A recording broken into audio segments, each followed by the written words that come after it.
আপনারা কেমন আছেন সবাই? নানা রঙের দিনে সবাইকে স্বাগত। আজকের আমি দুপুরে রান্না করব, রান্নাঘরে চলে এসেছি। আজকের রান্না হবে চিংড়ি মাছ দিয়ে কচুর একটা রেসিপি। এখানে পেঁয়াজ, আদা, কাঁচা লঙ্কা বাটা, একটু কাঁচা লঙ্কা কেটে নিয়েছি, আর আছে টমেটো একটা। চিংড়ি মাছগুলো ধুয়ে লবণ হলুদ মাখিয়ে নিচ্ছি।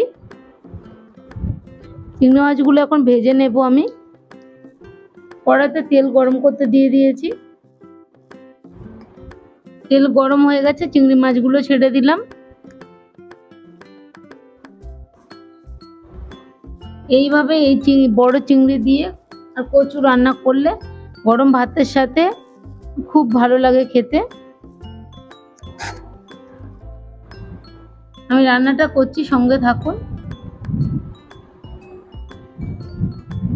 চিংড়ি মাছগুলো ভাজা হয়ে গেছে, নামিয়ে নিচ্ছি।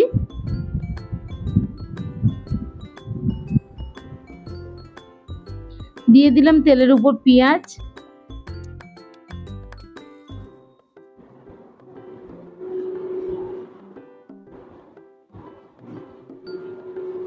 দিয়ে দিয়েছি আমি কচুগুলো, কিন্তু আগে ভাপিয়ে রেখেছিলাম গরম জলে, হালকা সিদ্ধ করে রেখেছি। পেঁয়াজের উপর কচুগুলো দিয়ে ভালো করে ভেজে নিচ্ছি।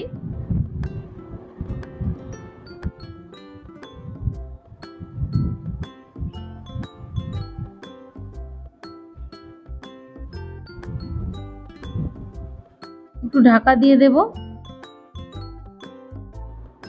দিয়ে দিলাম দুটো কাঁচা লঙ্কা, দিয়ে দিয়েছি হাফ টমেটো, আর 2 চামচ আদা কাঁচা লঙ্কা বাটা। এবার একটু কচুটা কষিয়ে নেব।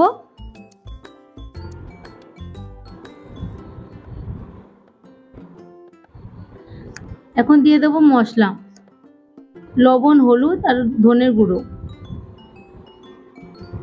আর একটুখানি লঙ্কার গুঁড়ো দিয়ে দিয়েছি, কেন কাঁচা লঙ্কা বাটা দিয়েছি আগে। দিয়ে এইভাবে কষিয়ে নিয়ে হালকা গরম জল দিয়ে দিলাম।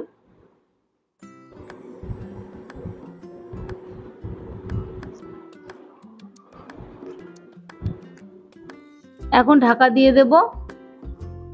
একটু ফুটে গেলে তারপর চিংড়ি মাছগুলো দেব। দেখুন তরকারিটা ফুটে গেছে। এখন দিয়ে দেবো চিংড়ি মাছ, দিয়ে আরেকটু ফুটিয়ে নেব।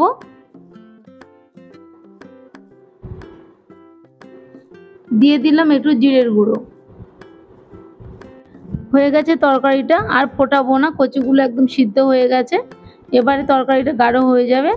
ঢেলে নিলাম আমি, হয়ে গেছে। দেখুন গরম গরম ভাতের সাথে দারুণ লাগবে। আমার এই সহজ সহজ রেসিপিগুলো অবশ্যই আপনারা দেখবেন, আর একটা লাইক শেয়ার করতে ভুলবেন না। কমেন্ট করে অবশ্যই জানাবেন কেমন লাগছে আমার রান্নাগুলো। আপনারা সবাই আমার পাশে থাকুন, ভালো থাকুন, সুস্থ থাকুন।